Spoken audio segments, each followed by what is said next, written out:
Perkenalkan, kami dari kelompok pertama yang beranggotakan Cliven Sim dengan NIM 202214196, Wikandrio Pinto Pangarso dengan NIM 202214199, Flavianus Trisno dengan NIM 202214193, Hans Vincent dengan NIM 202214195, Maharani Atar dengan NIM 202144229, dan Vincentius dengan NIM 1622144104 akan membahas mengenai lembaga keuangan.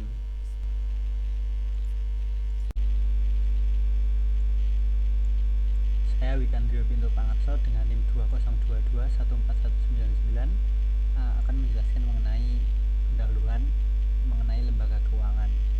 Jadi pengertian dari lembaga keuangan secara umum adalah merupakan suatu badan usaha atau institusi dalam bidang jasa keuangan serta memutar arus uang dalam perekonomian. Dalam praktiknya, lembaga keuangan mendapatkan untung yang berasal dari bunga atau persentase. Kemudian pengertian mengenai lembaga keuangan menurut para ahli itu ada Ahmad Rodoni dan Dahlan Siamat. Untuk Ahmad Rodoni itu dia menjelaskan bahwa lembaga keuangan ialah salah satu badan usaha di mana kekayaan berbentuk aset keuangan maupun non aset uang atau non financial asset. Kemudian lembaga keuangan menurut Dahlan Siamat itu menurutnya lembaga keuangan ialah badan usaha yang kekayaannya itu dalam berbentuk aset keuangan dibanding dengan aset non finansialnya atau real, di mana lembaga keuangan sudah memberikan sebuah kredit atau pembiayaan kepada nasabah dan menanamkan dananya pada surat yang berharga. Selanjutnya ada jenis-jenis dari lembaga keuangan. Ada dua jenis, yaitu lembaga keuangan bank dan lembaga keuangan non-bank.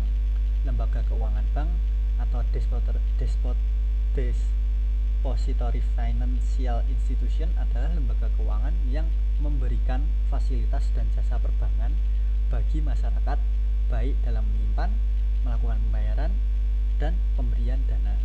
Kemudian yang kedua adalah lembaga keuangan non-bank.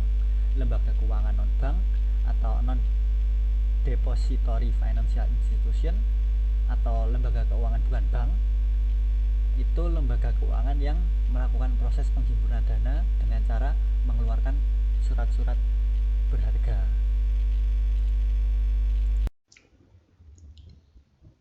Lembaga perbankan yang hadir di Indonesia. Baik, untuk selanjutnya ada bentuk-bentuk lembaga keuangan.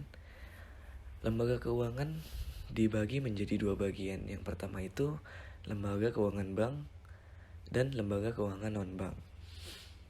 Lembaga keuangan bank itu mencakup beberapa poin. Yang pertama itu ada bank sentral, ada bank umum, dan yang terakhir itu bank perkreditan rakyat atau BPR. Lalu dalam lembaga keuangan non-bank itu ada asuransi, pegadaian, leasing, pasar modal, dan koperasi simpan pinjam.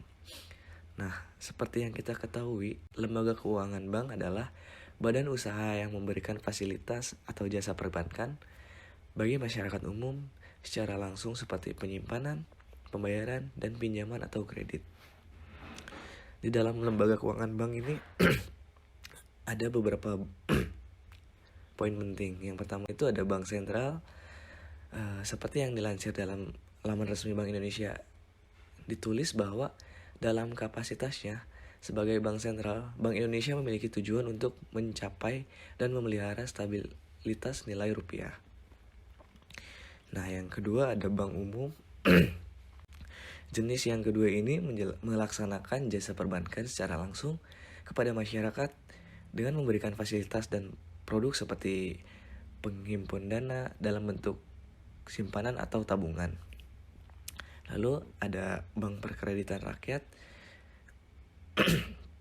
Merujuk pada penjelasan di laman resmi OJK, Bank Perkreditan Rakyat atau BPR adalah bank yang melaksanakan kegiatan usaha secara konvensional maupun syariah yang dalam kegiatannya tidak memberikan jasa dalam lalu lintas pembayaran. Nah, lalu ada lembaga keuangan non-bank itu yang pertama itu ada asuransi. Asuransi adalah lembaga keuangan non-bank yang memiliki kegiatan dalam memberikan proteksi atau kerugian keuangan yang disebabkan oleh kejadian yang tak terduga. Lalu yang kedua itu ada pegadaian. Lembaga keuangan non-bank berikut ini termasuk salah satu badan usaha milik negara atau BUMN yang memiliki kegiatan dalam menyalurkan kredit dengan menggunakan mekanisme gadai. Lalu yang ketiga ada leasing.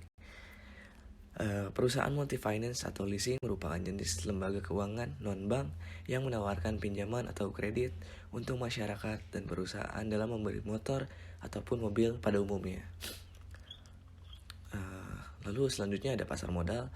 Lembaga keuangan non-bank selanjutnya adalah pasar modal atau disebut juga bursa efek, yakni tempat jual beli berbagai surat berharga jangka panjang seperti saham, obligasi, ekuitas, dan surat pengakuan hutang.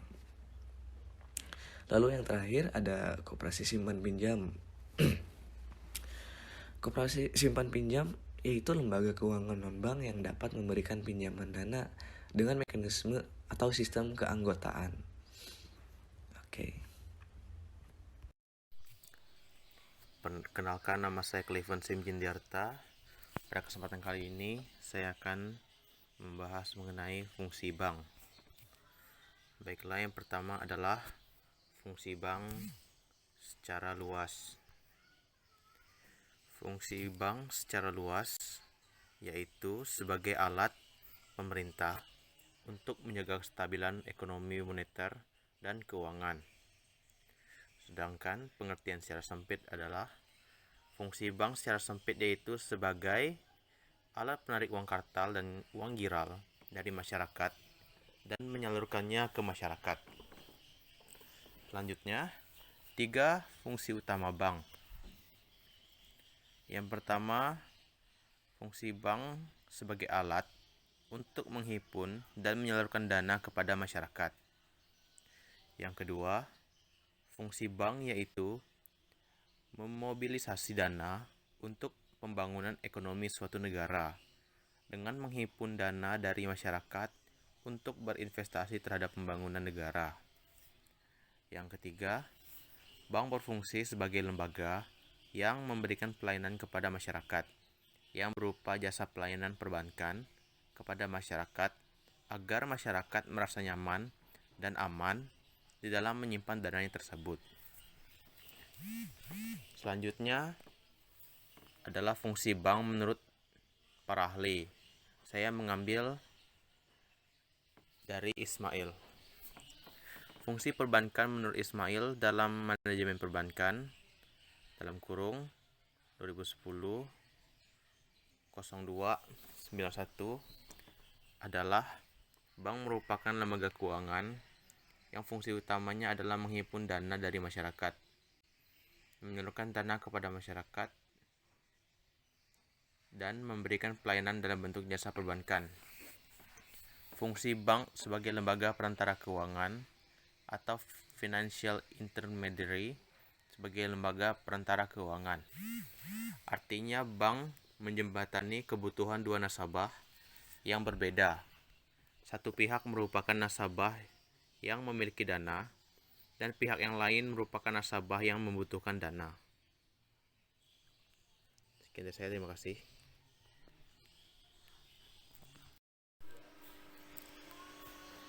Selanjutnya, lembaga keuangan sebagai lembaga perantara. Yang pertama, pengertian. Perantara keuangan adalah lembaga atau perseorangan yang berfungsi sebagai perantara antara berbagai pihak untuk memfasilitasi transaksi keuangan. Jenis umum meliputi bank umum, bank investasi, pialang saham, dan investasi gabungan, dan bursa efek. Secara singkat, perantara keuangan atau yang disebut juga dengan finance intermediary juga dapat diartikan sebagai suatu organisasi pasar uang yang mendapatkan izin dari penjual, pembeli, dan pemilik dana untuk mengelola uang yang dimiliki dengan tujuan untuk memperoleh nilai lebih dari atas uang tersebut. Kemudian, keunggulan dan kekurangan lembaga perantara. Keunggulan dari menggunakan perantara keuangan antaranya adalah sebagai berikut.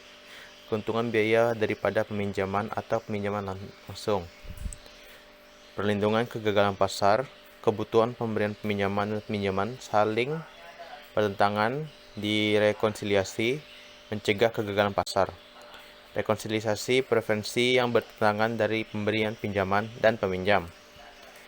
Perantara penghindar risiko, membantu menyebarkan dan mengurangi risiko. Skala ekonomi, menggunakan perantara keuangan, mengurangi biaya pinjaman dan pinjaman. Ruang lingkup ekonomi, perantara berkonsentrasi pada permintaan, pemberi pinjaman dan peminjam dan mampu meningkatkan produk dan layanan mereka. Sedangkan kekurangannya adalah dari menggunakan perantara keuangan adalah sebagai berikut. Kurangnya transparansi, perhatian yang tidak memadai terhadap masalah sosial dan lingkungan, dan kegagalan untuk menghubungkan langsung dengan dampak pembangunan yang terbukti. Selanjutnya, peran perantara keuangan. Peran yang dimiliki perantara keuangan cukup luas karena dilakukan oleh lembaga bank ataupun lembaga non-bank. Fungsi utama perantara keuangan sendiri adalah sebagai media penghubung atau memfasilitasi transaksi keuangan. Salah satu caranya adalah saat lembaga tersebut menyediakan sumber daya dana untuk perusahaan. Perantara keuangan berbasis aset biasanya dilakukan oleh lembaga seperti bank dan perusahaan asuransi. Sementara perantara keuangan berbasis biaya umumnya menyediakan manajemen portofolio dan layanan sindikasi. Selanjutnya, macam-macam perantara keuangan. Lembaga yang melakukan perantara keuangan terbagi menjadi dua, diyakini. Pertama, lembaga keuangan bank, yang melingkup bank umum, bank sentral, dan bank pengkreditan rakyat. Dan yang kedua, lembaga keuangan non-bank, yaitu reksadana, pialang, asuransi, perusahaan sekuritas, dan masih banyak lagi. Sekian, terima kasih.